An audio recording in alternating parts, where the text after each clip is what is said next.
My family favors my brother over me. I've always believed that family was supposed to be your first source of love, safety, and fairness.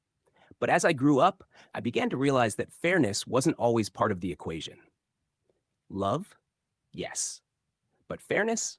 That's complicated, especially when you're the middle child, or more specifically, the one who always seems to come second while your brother gets the gold medal without even running the race. From as early as I can remember, my brother Adam has been the center of attention. He's the firstborn, and for some reason, that alone seemed to be enough to crown him the golden child. When he got a B on a test, my parents said, "At least you tried." When I got an A, they barely looked up from their phones. It wasn't always about grades, but that's when I first started noticing the pattern, the double standards, the unequal praise, the way the rules seemed to bend around Adam like he had some sort of family immunity card. When we were younger, it was little things. He got the bigger slice of cake, the newer clothes, the first pick of games, and somehow always the benefit of the doubt. He didn't mean to, was the most common excuse I heard for his behavior. When I once accidentally broke a vase, I was grounded for a week. When he broke a window playing football in the house, my parents laughed it off and called it boys being boys. At first, I thought I was imagining things. Maybe I was just too sensitive. Maybe I was jealous. So I tried harder. I studied more. I helped around the house. I gave up things I wanted so Adam could have them. I tried to be the good kid, the one who didn't cause trouble. But the more I tried, the more invisible I felt. My parents' love wasn't absent. It was just disproportionately distributed. And while I was starving for attention, Adam was being fed compliments, patience, and protection. It became more obvious during family gatherings. Relatives would ask, "So what's Adam up to these days?" My accomplishments were footnotes. His were headlines. "He's so smart, so athletic, he's going places." Meanwhile, I'd be standing a few feet away, wondering what more I had to do to be noticed the same way. School offered me some escape. Teachers praised me for my dedication and creativity. Friends noticed when I was feeling down. But home was different. Home was where my brother could do no wrong, and I could do no right.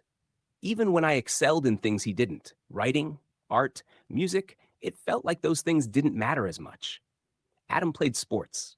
That was real. That was worth bragging about. My hobbies were cute. I remember one birthday particularly clearly.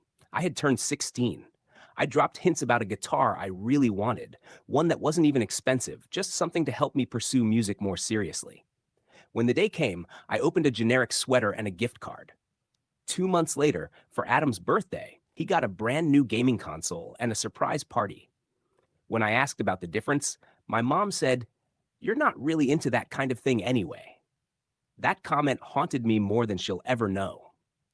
There were times when I felt like I was living in the shadows, not just emotionally, but physically too. Family photos always had Adam in the center. His trophies lined the shelves in the living room. His framed certificates hung in the hallway. My accomplishments tucked away in a drawer somewhere. It felt like even the house had decided who mattered more. I tried talking to my parents about it once. I sat them down, explained how I felt, gave examples, tried not to sound bitter or accusatory. I just wanted to be heard. But they got defensive. "We love you both equally," they said. "You're just more independent," my dad added. "You don't need as much attention." That word, need, stung. I did need them. I just learned early on not to show it. Adam and I weren't enemies, by the way. He wasn't cruel or malicious. He just didn't see it. He didn't have to. Why would he? He got what he needed and more.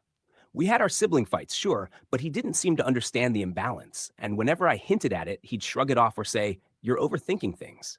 Maybe I was, or maybe he just wasn't thinking about them enough. Over time, the favoritism started affecting how I saw myself. I questioned my worth, second-guessed every choice, and found it hard to celebrate my wins. I developed this belief that nothing I did would ever be enough, not just for my parents, but for anyone. That mindset followed me into adulthood, into relationships, and into my own goals. Even in therapy, I kept coming back to that same root, the feeling of being second best in my own family. But I also grew stronger. There came a point, maybe during college or shortly after, when I realized that waiting for their validation was a losing game. I had to stop chasing it. I had to find value in myself, for myself. So I started setting my own standards. I worked hard at a job I loved. I surrounded myself with people who saw me, who really saw me. I pursued music seriously. I performed at open mics, released songs online, and even taught a few kids how to play guitar.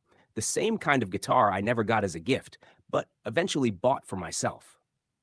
I'd be lying if I said the pain went away completely. It didn't.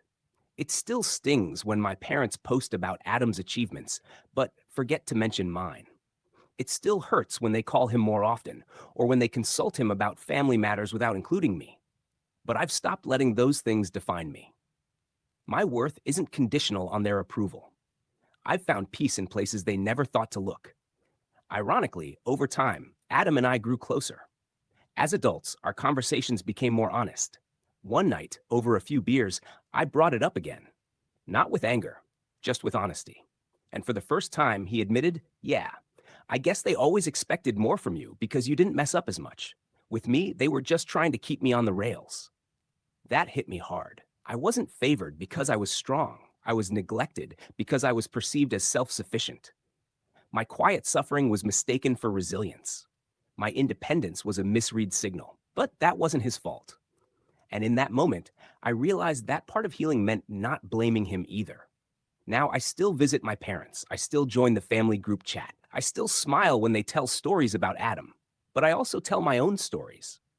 I remind them what I'm up to, even if they forget to ask. I advocate for myself in ways I never dared to before. I don't compete anymore. I just exist fully as myself. And I've learned that that's enough. For anyone else who feels like they're not the favorite, like they're the invisible sibling in their own family's story, I want you to know this. Your value isn't measured by attention.